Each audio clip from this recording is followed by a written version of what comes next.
Александар Туртевски, кандидат на твоја партија. Повелете. Затоа што сум поинаков од сите други кандидати и од сите претходни градоначалници, затоа што имам поинаков пристап кон трошењето на парите на граѓаните, тоа го покажувам со тоа што ме нема на билбордите. Ме нема на ниту еден билборд, тоа се билборди кои се плаќаат од средствата на граѓаните, а лично сметам дека тоа е расфрлање со средствата на граѓаните, независно дали се добиени преку централниот буџет или се од градскиот буџет. Меѓутоа, јас со тоа сакам да покажам дека сум кандидат кој што граѓаните го знаат, Скопјани го знаат.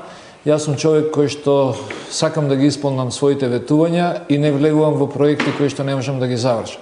Никогаш нема да започнам мост да градам кој што не води никаде, никогаш нема да започнам да правам јавно предпријатие за греење кое што треба да испорачува топлинска енергија на граѓаните, а да не го завршам тој парите на граѓаните. Благодарам.